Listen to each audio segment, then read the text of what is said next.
Les glucides sont-ils le secret de ta prise de masse musculaire? On entend souvent dire que pour prendre du muscle, c'est majoritairement les glucides qui vont faire la différence et qu'à l'inverse, il ne faut pas consommer trop de lipides, trop de graisse, parce que ça favoriserait la prise de gras. On va essayer de voir tout ça ensemble, démêler le vrai du faux et en tirer des conclusions pour toi, pour que tu puisses réussir au mieux ta prise de muscle. Avant d'aller plus loin, bienvenue sur le Calimas Podcast. Je suis Edgar, coach sportif, diplômé, passionné. Je te partage du contenu régulièrement sur la prise de muscle, sur la santé et j'aide notamment les mecs qui ont un physique mince à se bâtir un corps plus musclé, plus volumineux, plus athlétique. Ce que je propose principalement comme offre de coaching, c'est un accompagnement individualisé dans lequel je t'aide à structurer de A à Z ton entraînement, ta nutrition. Je t'accompagne pour que tu aies le moins de choses à réfléchir, que tu aies juste à te laisser guider, que tu comprennes aussi comment mettre ça en place pour que tu développes ton autonomie et que tu puisses avoir une belle transformation. Donc si c'est quelque chose qui t'intéresse, tu as juste à checker les liens que je vais mettre dans la bio, dans la description de cette vidéo et tu pourras me contacter pour postuler à l'accompagnement. Si je vois que tu as un profil qui correspond, que je te sens motivé, on pourra se prendre un appel ensemble et attaquer certainement une belle transformation. Ça, c'était pour la petite promo. Maintenant, place au sujet du jour. Donc, d'où vient ce mythe des glucides favorisent la prise de muscle et les lipides favorisent la prise de gras? Alors, il y a du vrai là-dedans parce que, évidemment, que les glucides sont un carburant essentiel pour faire des efforts courts, intenses en musculation. Donc, ils vont être très importants dans ta prise de masse musculaire. Néanmoins, ce qui est réellement important pour prendre du muscle, c'est d'être en surplus calorique, de consommer plus de calories que ce que tu n'en dépenses afin de pouvoir prendre du poids. On parle ici bien sûr de gens qui veulent prendre du muscle, prendre du poids. On ne parle pas de gens qui veulent faire une recomposition corporelle, qui voudraient perdre du gras tout en gagnant du muscle et maintenir un poids stable. Donc être en surplus calorique. Ensuite, bien sûr, il y a l'importance des protéines. Consommer assez de protéines, environ, pour résumer de façon simple, 2 grammes par kilo de poids de corps et par jour. Parce que les protéines, ce n'est pas ce qui va te fournir l'énergie, mais c'est ce qui va favoriser ta construction musculaire. Il faut les voir comme les bâtisseuses, c'est elles qui vont vraiment construire ton muscle. Après ça, évidemment, ce qui va faire que tu vas prendre du muscle, c'est la gestion de ton entraînement, s'entraîner suffisamment dur, de façon intelligente, de façon structurée. Et du coup également, ça va avec, mais la gestion de ta récupération. Parce que tu vas créer un stimulus pendant l'entraînement et tu vas récupérer et donc construire du muscle pendant ta récupération. Donc surplus calorique, assez de protéines, un entraînement et une récupération optimisée. Là, on résume de façon rapide, mais bien sûr, il y a plein de détails après qui vont dans chacun de ces points. C'est ça vraiment la base de ta prise de muscle. Donc sur l'idée, si je consomme trop de lipides, je vais prendre du gras. Alors ça, c'est quand même un raccourci parce que ce qui va faire que tu vas prendre du gras, c'est si ton surplus calorique est trop important, que tu augmentes trop tes calories et que donc tu ne vas pas construire que du muscle, tu vas aussi stocker de la masse grasse. Là, je te renvoie à l'épisode sur lequel j'ai parlé du rythme pour prendre du muscle, combien de kilos de muscle on peut prendre en tel temps. Cette vidéo avait plutôt intéressé pas mal de monde, donc je t'invite à aller la voir. Donc évidemment, faire un surplus trop important, si on dépasse par exemple un surplus de 500 kcal par jour, il y a de fortes chances que là, tu commences à stocker du gras. Que ce soit un surplus avec majoritairement des glucides ou majoritairement des lipides. Un excès de glucides peut être transformé en graisse. C'est ce qu'on appelle la lipogénèse de novo. Donc les glucides peuvent être transformés en graisse corporelle. Maintenant, est-ce que les lipides ont plus de facilité à être stockés en graisse? C'est un sujet qui mériterait d'être creusé, mais ce qui va faire que tu vas stocker, c'est si tu es dans un surplus calorique qui est trop important.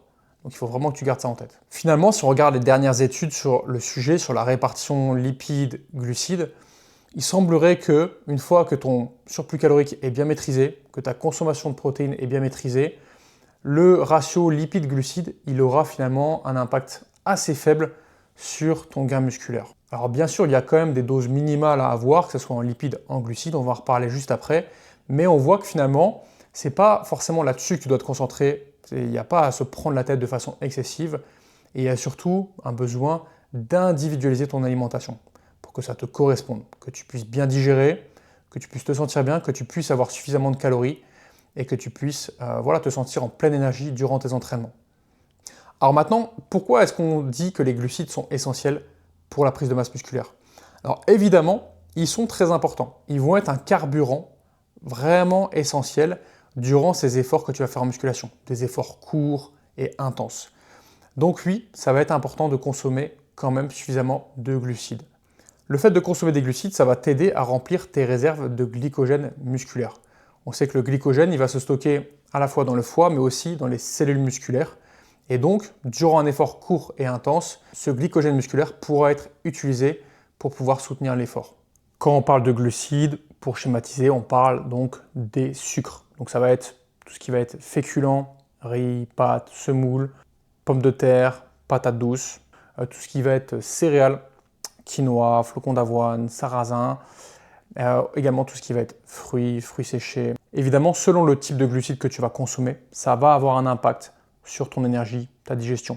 Il y a des glucides qui vont être plus ou moins faciles à digérer, rapides à digérer, qui vont te procurer de l'énergie rapidement, tandis que d'autres glucides vont être un peu plus lents à digérer et vont te donner une énergie qui sera un peu plus diffuse dans le temps.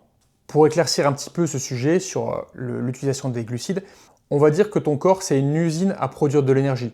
Globalement, il y a 3 filières énergétiques principales qui sont utilisées. Et ton corps, il va principalement utiliser une de ces filières en fonction de l'intensité de l'effort et de la durée.